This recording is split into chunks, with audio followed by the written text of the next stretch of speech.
Another episode. On the streets. Got a German couple here. Over here trying to straighten us out. And if you wanted a good example of how globalism has infected the young of this world, this would be a good example. They haven't got a damn clue. Try to give them one, but they're fighting tooth and nail. It's all kumbaya. We are the world. Oh, God. The innocence of the youth are going to kill us. Anyway, you know the routine. If you like this, you like my work, like it.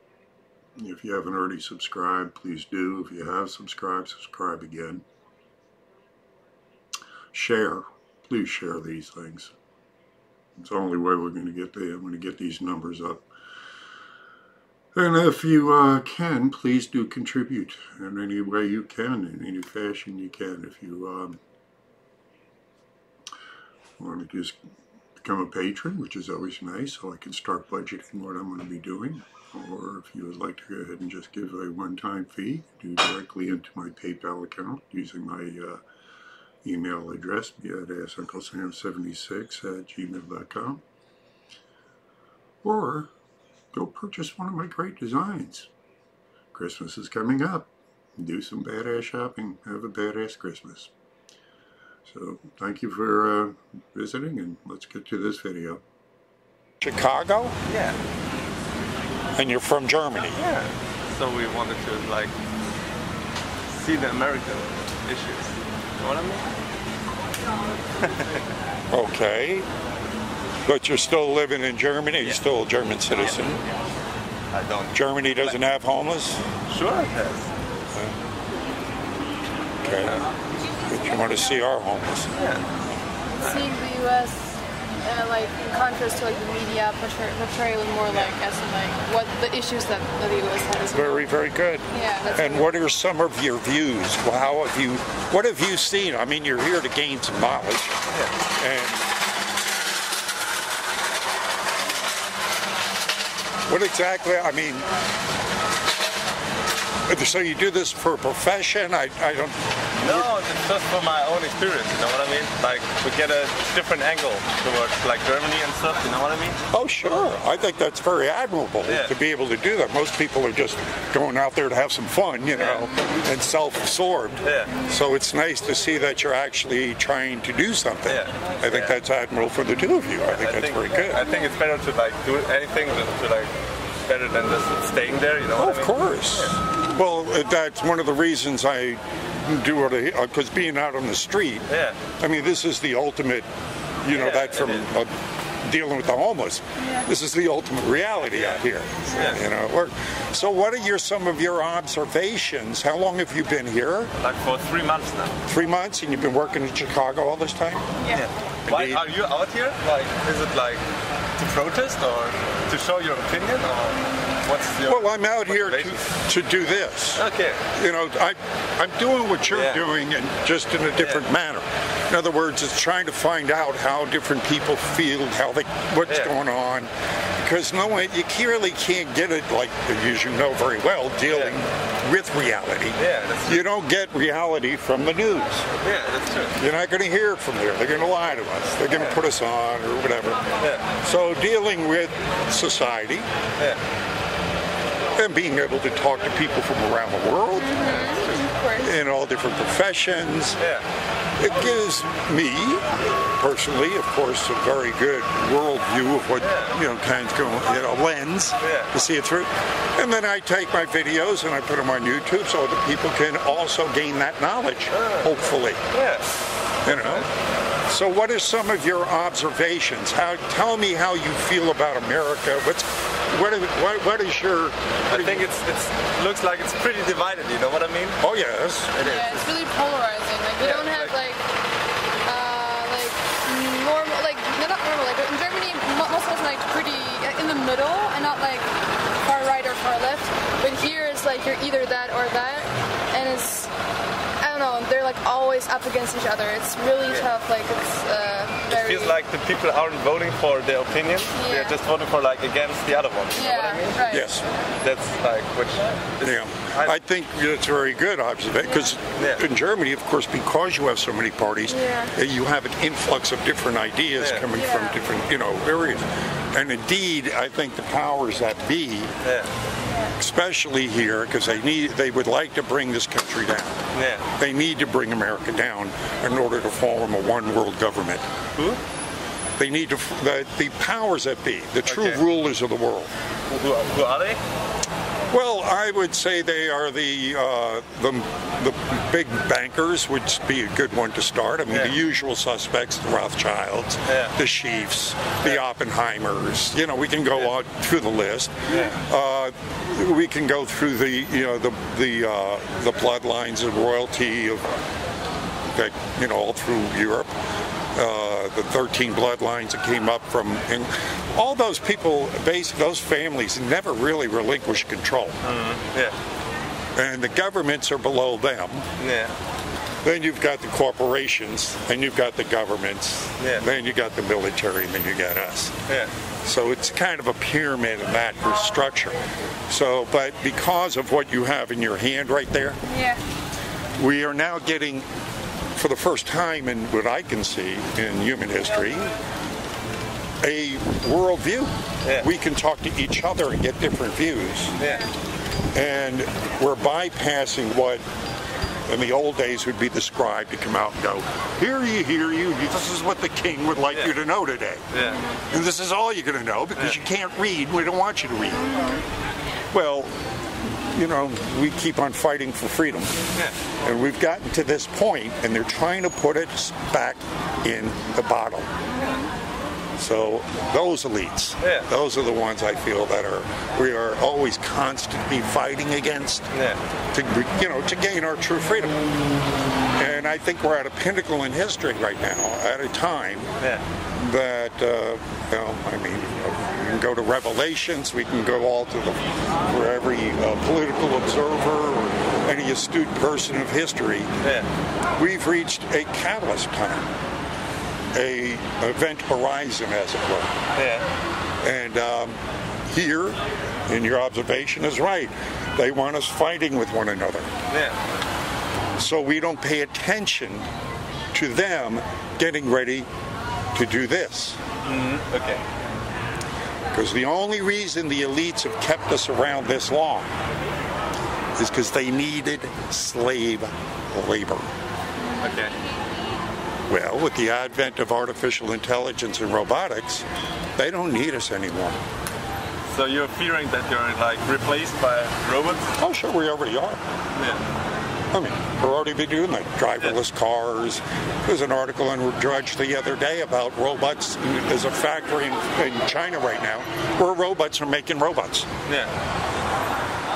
So,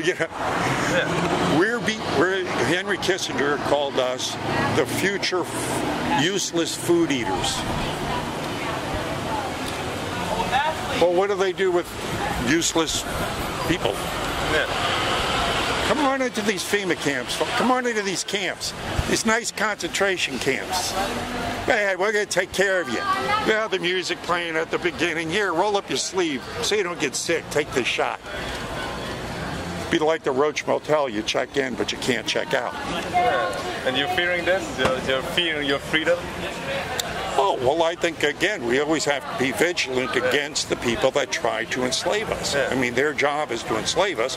Our job is to, to fight against them and to make, to keep ourselves free. It's always been that way. I don't, a fair way, I guess, would be a good motivating factor in that. But, I have faith. Just not, in God, for one, that ain't going to happen. We're not going to let it happen. And I have enough faith in mankind because we got people like you out there helping other unfortunate. All right, I think we have to leave. Thanks so much. What's the name? Badass Uncle Sam. All right. Thank you. Yeah. Have a good one. There's a get-out-of-jail-free card from Hillary Clinton. Oh, thank you. Thank you. And on the back is my YouTube channel. You can see other conversations that I've had out here with people. But, you know. Thanks so much. And where is your political bend, and how do you see? What's your opinion of Donald Trump? Well, I think nationalism isn't the solution for the world. You know what I mean? Are you? Many promises that he can't keep, and like he's spreading false claims too. So like What promises hasn't he kept? But like, so he's like said things that he could, like he doesn't even have the authority to do, because like there's always a team behind him. Like he can't make decisions by himself. Name what? I'm not American, so like I like hear that from other people. I like different opinions, and I make my own. He's gotten a great deal done within legal framework. I mean, they're trying to impeach him for just breathing. If he had done anything wrong, they would have tried to impeach him. He hasn't done anything wrong. They've tried to impeach him, right? No. That's what I've heard. For what? What would you impeach him for? That's the problem. I don't know enough to like have this conversation. I can just tell you like what I've heard. I know people that are from here that can't give me an answer to that, so don't feel bad. Yeah. I'm just saying what I'm hearing here is generalities from people. When I ask them, well, what would you impeach him for? I mean, we got the lowest unemployment. We got the blacks, a 400% increase in small businesses. We got the lowest Latino unemployment. We got the most women working in the workforce now than ever, in 65 years. Our economy is booming. We got peace talks with North Korea rather than being antagonists with one another. We're talking to Russia, putting a lid on that. We've gotten trade deals done. So I'm puzzled about. I mean, he's been keeping his promises. But one of the things that people like about him is that the man is actually following through on the things he said he would do. Well, one thing I dislike about him is the way he talks about people, the way he talks down to certain people, because I do not stand with racism at all. What's racism? He was saying stuff like, I don't know, Hispanics are lesser people. Then why would he allow the Hispanics to have the lowest unemployment? Why does he have people in his cabinet that are Latino? I've talked to Latinos that work for him that say the man comes out and actually talks to us one-on-one. I mean, he gives us bonuses. He takes money out of his pocket and hands it to us. Says, you're doing a great job. I mean, you're listening to the propaganda on him because, again, the globalists I was talking about earlier, the elites, don't want nation states.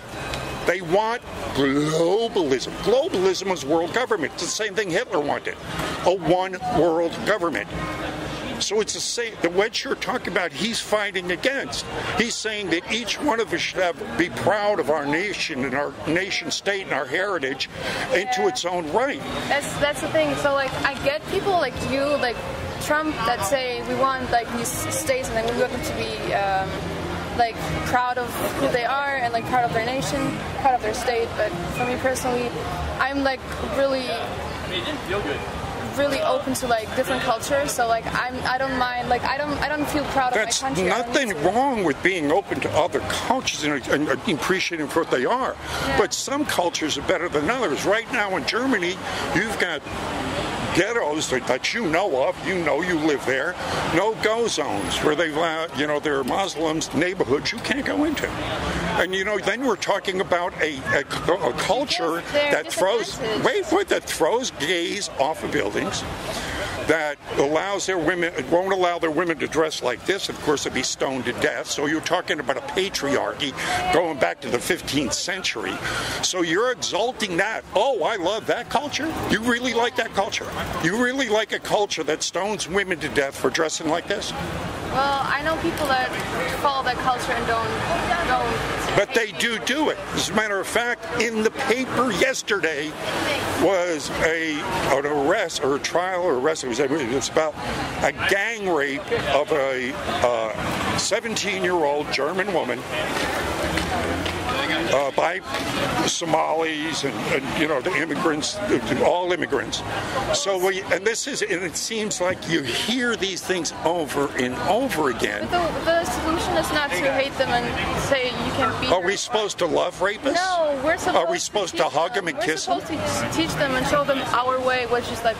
Well, couldn't we do that with them staying in their own country and show them a better way through example? Apparently we can't, because it keeps happening. We have to help them in the country, and we have to help the people that are. Why can't they help themselves? Because they're stuck in their mindset, so we can help them. Well, if they're taking what you say, their culture, which is to kill, I mean, Sharia law, which is to, you know, my way or the highway, and we don't. Yeah, you want diversity, but they don't. It's not a two-way street with them. So you're saying, oh yeah, we really love the culture, but then when they come in and they take over, they're going to say, you can't dress like that, or we will kill you. And so now that's the culture inviting in. They're not assimilating into your culture. They're taking it over. I've seen the opposite myself in Germany. Like, I've had Turkish boyfriends. Can we speak to the 17-year-old German lady that got gang raped then about this? Can we ask her opinion of what these migrants are? Change is happening. And then there was another woman I met. Oh yeah, she was gang raped for a Christian white woman was gang raped for giving water to the migrants in the camps. She was gang raped. Should we question her about how that culture is treating her? Should we hug those people? Should we allow people to come in my country who are coming up in caravans right now that are waving their flags of the countries they allegedly say they're escaping because it's hard, waving their flags and burning ours. Pictures of them burning the American flag and waving ours. Should we allow these people into our country? Or is that the culture that we're looking to change? How are they going to assimilate if they're burning our flag? What are we going to do to those people? Meet them with hugs and kisses? They don't all burn your flags, and they're happy that they get to be here. So the ones that were throwing rocks and Molotov cocktails at the Mexican police yesterday, right? The ones that were shooting at the Mexican police. One of the guys I interviewed in the caravan said, yeah, I was convicted of attempted murder, but I want to go back to the United States and see if they'll pardon me. The ones that, the 37 children they found that were being trafficked, sex trafficked in that caravan, those people, we should let into this country? No, but do you think keeping people in concentration camps and dividing kids from their parents is okay? If you break the law, are you allowed to bring your children to jail? What? If you break the law and get arrested, are you allowed to take your children to jail with you? No. Okay. So these people coming in are breaking the law. Should we allow their children? Plus, we don't even know. They have already found 37 children that did not belong to the people they were with who had been sex trafficked. How do we know? Should we separate those children from the sex trafficker? Or should we keep those children with the sex trafficker? Michael, I think we won't find common ground today. Yeah.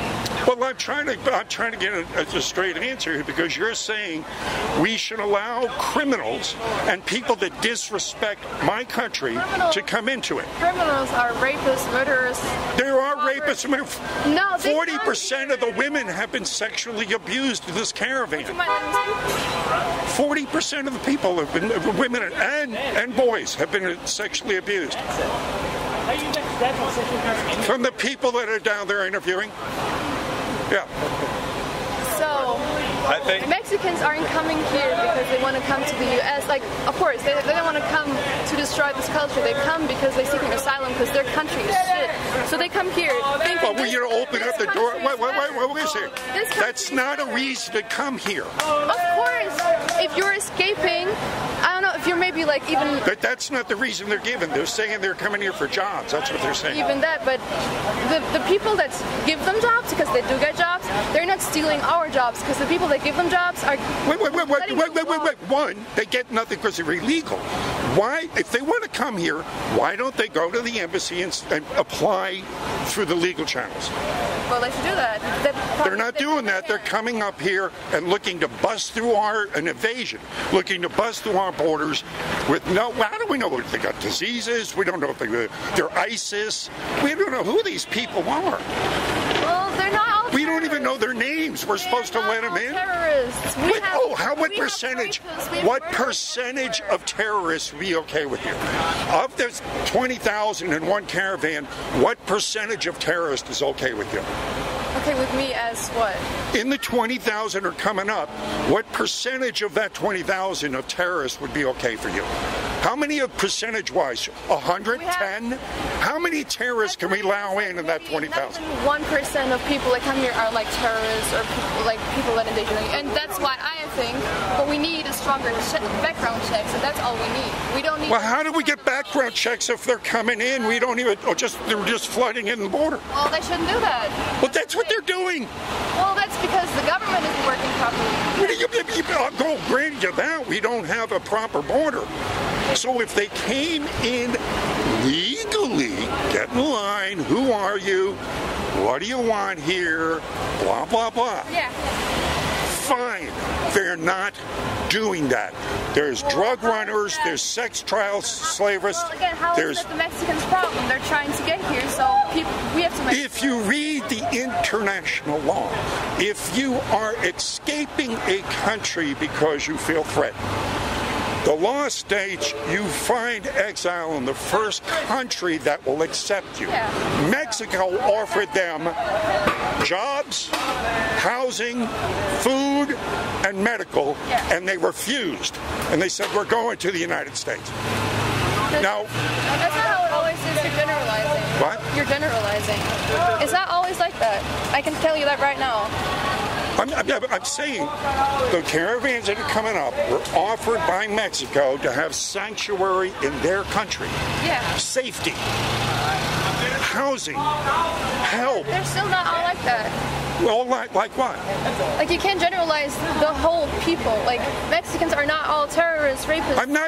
That's not what I'm saying. That's You're not exactly getting. what you're saying. You're saying No, I'm not saying that. I'm saying the people in the caravan that are coming up here have been offered sanctuary by the Mexican government. They said, you can stay here and we will help you. You're part of our culture. We'll give you housing. We'll give you medical, education, a job. How do we pay for that? That's Mexico said that. That was them. And how would they pay for it if they're like a country? The same way, I guess, we have our, welfare programs and programs. Then why do we work in a homeless shelter? But why should we pay for it? Why should they come up here and then why should we pay for them? No, but why Mexicans cannot pay for them? That's the thing. Mexico is one of the richest countries going around. The damn country's like, we've got more resources than the United States. The corruption is what keeps it down, but they certainly are very American rich. Companies are taking their stuff, like their resources away. Well, prove that to me. Well, prove any of your statistics. I can do that. You want to do it? I'll put money. I'll even put money up. I'll even put money up.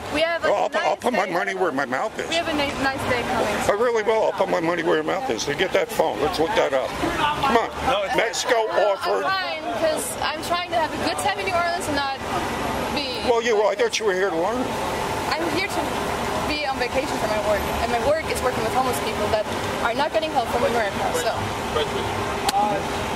We need your help. Why don't you go home and help your own people?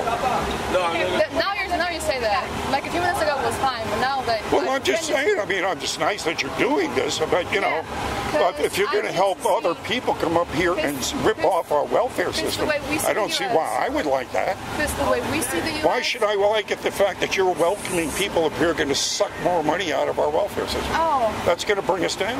You think that me helping the people that you are not helping, and you're saying shouldn't be here, is a bad thing? I'm saying they shouldn't be here because they're coming in illegally. No, they're not illegal. People have been living in Chicago for all their life, and they're homeless. How is that possible? Oh, no, I'm talking about the caravan. Yeah, but I'm talking about, you're saying that it's not okay, the work that I'm doing, when I'm doing it for people that have lived here for all their lives, not even your invaders, nor your Can I give you something to look up? It's called in 1964, a couple of political scientists were given a task. They were asked, if you were to bring down Western civilization, how would you do it? They were asked this by those elites we were talking about earlier. I think that's the other term. It's called Cloward and Piven. I think we have to leave. I'm really sorry. I want to have Yes, you are. Thanks for the conversation. Yes, I know, you are. I want to enjoy my day. Sorry. Bye. Bye. Yes, you are.